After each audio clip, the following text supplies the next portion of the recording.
sou Lucas, mestrando aqui do EHPS, programa de mestrado e doutorado em Educação, História, Política e Sociedade aqui da PUC, e a gente está conversando com a Rodrigo da Silva Albuquerque, que é educadora e não binária, sobre gênero e sexualidade na educação básica. Agora, no bloco 2, a gente vai falar um pouquinho sobre a polícia de gênero na escola. E já com essa provocação, eu gostaria de perguntar para você, Rodrigo, o que é para você a polícia de gênero na escola, como ela atua, como ela se manifesta e o que isso significa para nós, que somos educadores não binárias, diante da educação, né? Enquanto profissão, enquanto alunas também, enquanto pessoas que habitam a educação. Eu acho que se a gente pensar para responder essa questão, eu acho que a gente tem que voltar muito para o que significa a polícia, né? Para entender que a polícia ela é um órgão público que está colocado para regular. Tá? Ele é criado desde de lá de trás para regular, para garantir a ordem. Quando a gente, então, vai falar de uma polícia de gênero dentro da escola, pensando quais são os dispositivos que as escolas, as instituições escolares articulam para controlar, regular e produzir o que se espera de um gênero, né? O que se espera do futuro, a expectativa que se tem sobre aquele corpo. Então, a polícia de gênero na escola, no meu entendimento, ela é o dispositivo que a escola aciona em todos os espaços, em todos os cantos do prédio, da formação dos professores até a organização da sala de aula, para regular o gênero das pessoas que estão lá dentro. E acho que no primeiro bloco a gente falou bastante sobre a questão histórica, né, do gênero e da sexualidade, que traz para a gente uma contribuição de que, na verdade, gênero e sexualidade são categorias culturais de formação, né, de normatividade, de instrução e de mutilação também dos corpos. E acho que a educação ela incorporou esses valores muito fortemente ao longo dos anos também, né, de modo a naturalizar aquilo que a gente chama de cisgeneridade e de contribuir para que essa cartilha de gênero ela seja cada vez mais normativa, cada vez mais imperadora, cada vez mais restritiva quando se trata de pessoas, né, principalmente esperando que a escola é um espaço de formação, né, e acho que eu queria perguntar para você, você é um educador e não binário que habita a educação básica. Como é para você trabalhar com crianças e trabalhar em meio a tudo aquilo que você ensina, as questões de gênero e sexualidade, pensando que essa polícia de gênero ela pode vir de todos os lados para te restringir? Isso é um ponto muito importante da gente refletir, porque tem uma fala de um autor que foi um amigo meu também, trans, não binário, que trouxe para mim, que foi assistir uma palestra tal, e falou para mim, né, que ele anotou. E a frase era o seguinte, né, a criança é o artefato político que garante a normalidade. Eu não sabia de quem era a frase e tal, me deparei com ela estudando um tempo atrás, né? É uma fala do Paul Preciado, que é um filósofo, é um homem trans. E eu acho que essa frase ela faz muito sentido e ela até um pouco um resumo dessa experiência, né? Então a criança ela é o artefato político que garante a normalidade, porque com a criança a gente não pode mexer. Com a criança, o que a gente ouve sempre na educação em sala de aula é que não é a idade ainda para falar. Não é o momento ainda para falar. Isso em diversas experiências, né? Eu tenho amigos educadores, pessoas trans na sala de aula, bicha, sapatão na sala de aula, e em todos os lugares a gente ouve que não é para a idade. Quando eles estiverem um pouco mais velhos, a gente toca nesse assunto. Falar de gênero, falar de sexualidade, não é agora. Eles não têm idade para entender isso. E que, na verdade, a gente precisa acabar com essa ideia de que só se aprende gênero quando a gente fala. O gênero está sendo construído, ele está sendo aprendido e apreendido o tempo inteiro. A partir do momento que você entra na escola e os corpos que ocupam determinados espaços ocupam esse espaço determinado pelo seu gênero, né? A partir disso, a gente está aprendendo uma lição. Quando eu caminho na rua com o meu filho, com o meu irmão, com o meu sobrinho, e a banca de jornal se sente à vontade, o dono da banca de jornal se sente à vontade para colocar a revista pornográfica estampado com corpos de mulheres estampados, eu estou ensinando gênero e sexualidade, né? Quando eu peço uma pizza e vou receber a pizza na porta, e quem está me entregando aquela pizza é um homem que vem de moto, eu estou aprendendo sobre gênero. Ao contrário disso, quando eu ligo para um lugar, aliás, quando eu ligo para pedir a pizza, quem me atende é uma mulher. Eu estou aprendendo o tempo inteiro gênero e sexualidade, os papéis de gênero. Então, quando a gente se propõe a discutir esses papéis e discutir gênero e sexualidade na educação, a gente está propondo uma ação disruptiva. É trazer um outro olhar sobre a questão de gênero e sexualidade, porque ela está sendo falada, produzida, reforçada o tempo inteiro. Esse é o papel da polícia de gênero na escola, esse é o papel da polícia de gênero na igreja e nas famílias. Regular e construir aquilo que a gente espera e aquilo que vai garantir a normalidade.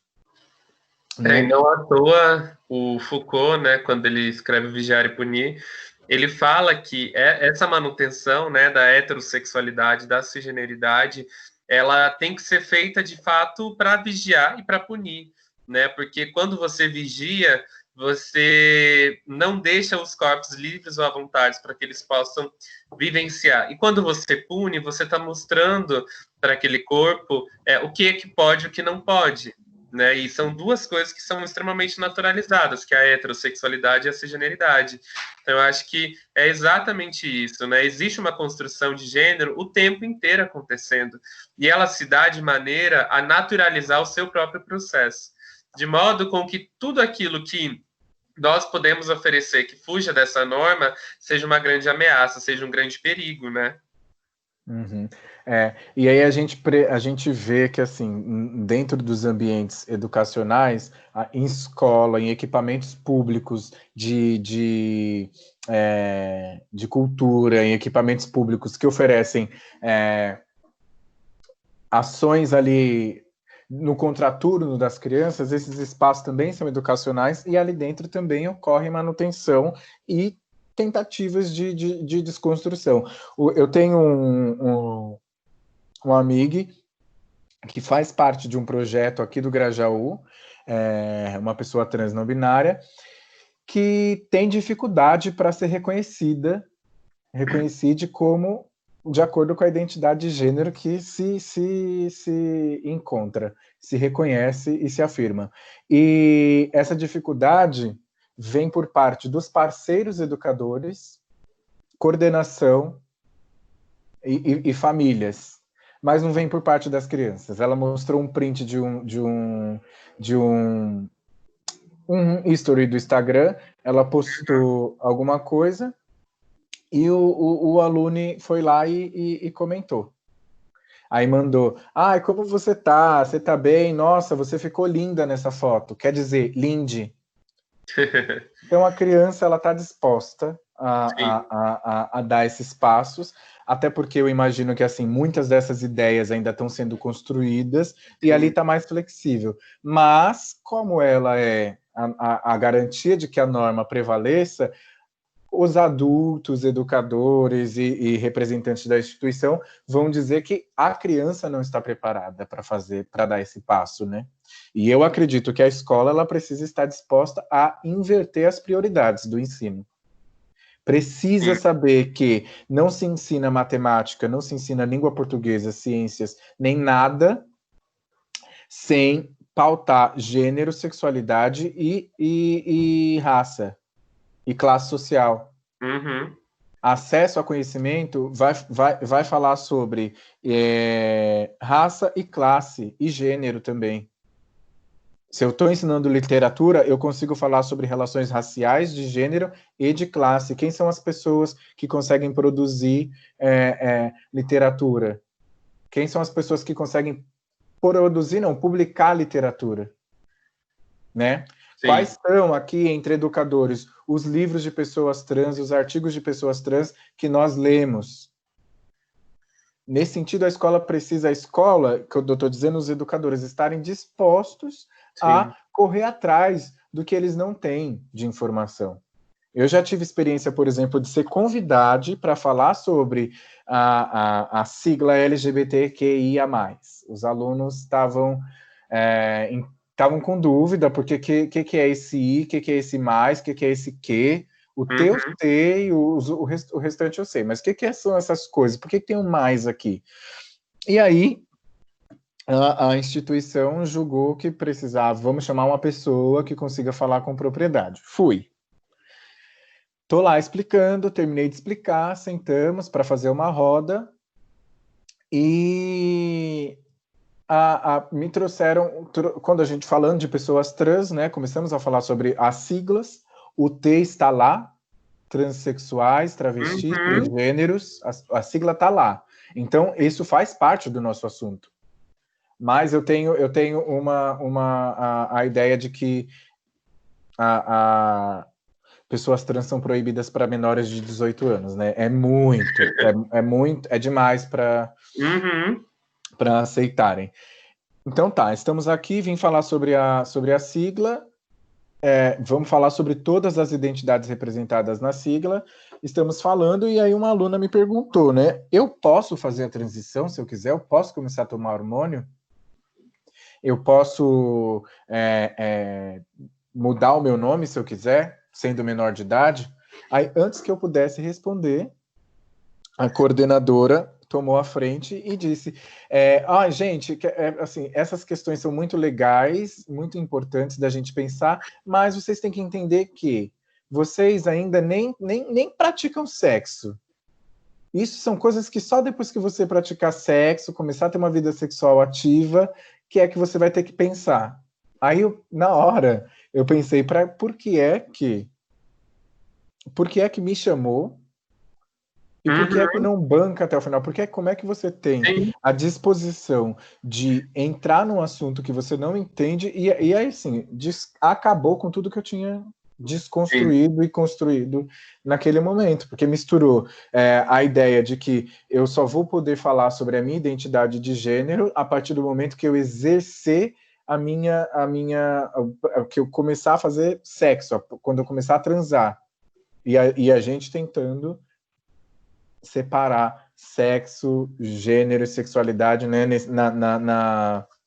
na intenção de explicar que uma coisa é uma coisa, no sentido de que a sua identidade de gênero, ela não informa a sua sexualidade. E aí você tem uma educadora completamente despreparada, mas que se sente à vontade para fazer essa intervenção, né? Então, isso não faz parte da formação dela. Eu acho que você deu o exemplo perfeito para a gente pensar na polícia de gênero, porque ela é a polícia de gênero quem define os limites, né? E acho que o fato da gente, enquanto pessoa trans não binária, querer tensionar esses limites desde a nossa graduação até na nossa docência, é porque nós também experienciamos, enquanto crianças, o que essa polícia de gênero fez e tentou fazer com que o nosso corpo chegasse até hoje com inúmeros traumas, com inúmeras interdições da nossa própria fluidez. E eu acho que todo o corpo LGBT, principalmente os corpos trans, desde que nascem, são vigiados e punidos pela polícia de gênero a todo momento. E a prova da nossa existência é o projeto de fracasso deles, porque a polícia de gênero ela não consegue, né? Ela pode nos intervir, ela pode tentar nos matar, ela pode nos bater, mas ela nunca vai tirar de nós essa possibilidade de ir além da norma. E por isso que eu acho que a gente, de uma certa forma, somos ameaças, somos perigo dentro da escola, somos pessoas trans na docência, é um perigo para esse projeto de normatividade, porque é exatamente isso, né? O que é que pode e o que não pode, sendo que crianças, desde da sua infância, são estimuladas a relacionamentos heterossexuais, seja pelos pais ou pelas mães, sejam pelos filmes da Disney, sejam pela construção que se dá de uma maneira naturalizada, né? A gente sabe muito bem o que a gente tem que fazer na quadrilha, o que a gente tem que fazer no banheiro, o que a gente tem que fazer nas filas e na quadra. A gente sabe quem joga futebol e quem joga vôlei, quem tem a pasta rosa, quem tem a pasta azul, quem pode fazer o quê, né? Então, acho que essa polícia de gênero, ela é muito complexa e ela está dentro de cada um de nós. Né? Por isso que eu acho que quando você traz essa necessidade da gente, enquanto educadores, se repensar e buscar uma outra formação, é se reconhecer enquanto polícia de gênero também, que aprendeu a expandir a normatividade, né? E se entender como parte desse processo e se estou de fato comprometido com a mudança, saber, eu tenho minhas limitações, eu vou estudar, eu vou atrás, eu vou conversar com pessoas para eu não ficar reproduzindo esse tipo de lógica que acaba, gente, eles não têm noção, não têm consciência de como isso mina a criança. Porque se essa pessoa perguntou para mim, eu posso tomar hormônio, eu posso fazer uma cirurgia de redesignação com 15 anos, me perguntou, se me perguntou, tem algum interesse. Pode não ser para ela, pode estar em alguma ordem. Então, é uma demanda. Sim. Com essa ideia de que se a gente vai trabalhar com a demanda que eles trazem para a gente, foi uma demanda, mas a gente não, essa pessoa apagou, calou essa demanda nesse momento. E eu tenho vários exemplos nesse sentido de que da gente entender que enquanto educadores adultos, a gente sabe o que a criança tá precisando, né? Essa ideia de que a gente estudou a infância, a gente estudou a adolescência e a gente tem ideia do que tá pegando ali. Uma vez eu fui para um museu com uma turma minha de crianças de 8 anos, 7, 8 anos. Estamos lá fazendo todo o passeio e tal, era guiado, tava com uma como é que chama? Uma guia muito comprometida com o tema, sabia muito do que estava falando, tinha propostas muito divertidas, eles estavam se divertindo numa ida ao museu. Aí chegou o momento que ela parou e falou, pessoal, vamos fazer uma pausa, porque a gente vai para uma outra parte da exposição, vocês podem ir ao banheiro, né? E aí, na hora que ela falou, pode ir ao banheiro, tinha um banheiro na frente, meus alunos todos se movimentaram para esse banheiro. E aí ela falou, aí é o de menina, o dos meninos é lá. Aí eles estavam parados, tipo, na porta do banheiro, olharam para minha cara com cara de, como assim? Para onde que a gente vai agora? Porque a escola onde eles estudam não tem divisão por gênero no banheiro. Desde que eles estudam, desde do infantil até o Fundamental 2, não tem divisão de gênero no banheiro. Então eles não aprenderam isso.